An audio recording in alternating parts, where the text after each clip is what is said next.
Welcome back, dear listeners, to another insightful episode of Shipa Library. We believe in the power of knowledge. Today we're diving into part 2 of Jeff Keller's book Attitude is Everything. In Lesson 8, we're going to explore the powerful message, Stop Complaining. But before we begin, please remember to hit that like button, share this episode with your friends and family, and subscribe to our podcast for more valuable content. Have you ever wondered how it feels when someone unloads all of their problems and complaints on you? Not very uplifting, is it? The truth is, nobody likes to be around a complainer, except, perhaps, other complainers. Of course, we all complain at one time or another. The important question is, how often do you complain? If you're wondering whether you complain too much, simply ask your friends, relatives, or co-workers. They'll let you know. When we talk about complaining, it's important to clarify that we're not referring to discussing problems when seeking solutions. That's constructive. We're also not discouraging sharing life experiences, including disappointments, with friends and family. Let's delve into some examples of counterproductive complaints. One of the most common areas of complaint is illness. You've likely heard people say things like "my back is killing me" or "I have a terrible sinus headache." Worse yet, some get very graphic describing their ailments, even sharing details that could make you cringe. But the question is, what can anyone do for you if you have a stomach ache or a headache? Talking about pain and discomfort may bring sympathy, but it often drags everyone down. Complaining about pain tends to bring more pain.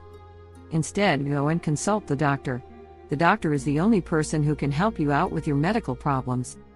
Complainers often play a game where their pain is worse than yours. Tell someone about your minor ailment, and they'll quickly switch the conversation to their health issues, making them sound even worse. Another favorite complaint area is the weather. Rain, for example, leads some to label the day as lousy. Why does a bit of moisture from the heavens ruin your day? By associating rain with negativity, you're negatively programming yourself. Complaining about the weather doesn't change the conditions and only serves to make you upset about things you can't control. Lastly, there are petty complaints, like complaining about a waiter's slow service or office arrangements. These complaints often reveal a lack of perspective. Insignificant complaints raise questions about how you'll handle real problems. Now let me share a powerful story. One day Jeff was in my office, grumbling about the usual business challenges. Then Pedro, a positive and upbeat colleague, came in. Pedro's background is essential to understand the contrast he presents. He hails from Honduras and came to the United States about 6 years ago. His work involves cleaning homes and offices, often a laborious and thankless job. Despite this, he is always seen with a smile and an optimistic outlook. However, there came a day when Jeff Keller had the opportunity to learn more about Pedro's personal life and the extraordinary hardships he faced back in Honduras. A hurricane called Mitch had caused widespread devastation in his home country.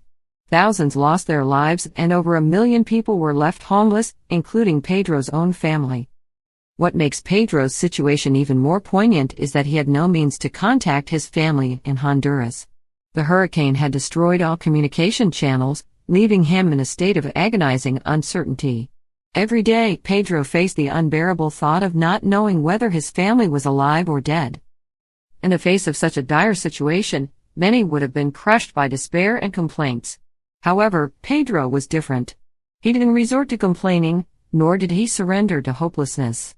Instead, he chose to channel his energy into action. Pedro became actively involved in collecting money, clothing, and other necessities for the survivors of the hurricane. He volunteered with various relief organizations, working tirelessly to help those who had been affected. Instead of focusing on his problems, he focused on what he could do to ease the suffering of others. Pedro's actions reflect an unwavering commitment to being a source of positivity and hope, even in the face of adversity. His story serves as a stark reminder that complaining is not the answer to life's challenges. Rather, it is action, resilience, and a positive attitude that make a difference. Pedro's story is a testament to the incredible power of a positive attitude and the capacity of the human spirit to rise above adversity. It highlights that, no matter how dire the circumstances may be, complaining seldom leads to solutions, while action and a positive mindset can bring about transformative change. Pedro's story also teaches us about keeping things in perspective. Complainers tend to blow their problems out of proportion, while optimistic people understand what's genuinely important in life.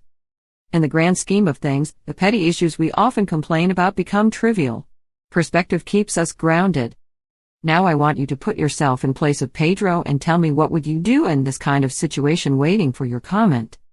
Jeff invites us to take a moment and reflect upon your blessings. What are you grateful for? I'm grateful for my health, my family's health, our home, and the opportunities I have. It's a reminder that even with life's blessings, we can sometimes take them for granted. And I want you to put this into practice. When your mother comes with food, don't complain if the food is not good. Instead, if you can cook, do it, or else shut up and eat. There are many people and animals out don't have even this. Remember, his can make their day. This is how you count your blessings. And please comment on us the things you are grateful for in your life, so that we can find more things to be grateful for in life. So, what is it that you've been complaining about lately? Are these issues genuinely life and death matters? The next time you're tempted to complain, pick up a pen and paper and list the reasons you have to be grateful. It's a much better alternative to complaining. It doesn't mean ignoring the problem. Remember, complaining doesn't change your situation, it only diverts you from constructive actions. Rather than complaining, better focus on the steps you want to take to solve the problem, so that you can at least lessen your problem. I see people around, most of them are emotional fools who seek sympathy. They don't want a solution, they just want to creep in. Don't be that emotional fool. By doing this, you go nowhere in life. And avoid these people. 90% of the people don't care about your problems because they have their own, and 10% of people are glad you have them. If no one cares, why will you complain? This is just a waste of your time and energy, and also others. Let's do ourselves and others a favor by making our conversations uplifting. The people who don't complain much and speak positively are a joy to be around. Decide to be one of them. Join that group of people who radiate positivity and optimism. Thank you for tuning into Shipa Library. We believe in the power of knowledge. Like, share, and subscribe to our podcast, and let's continue our journey toward a more positive and empowered life. Stay tuned for more life-changing insights in our upcoming episodes.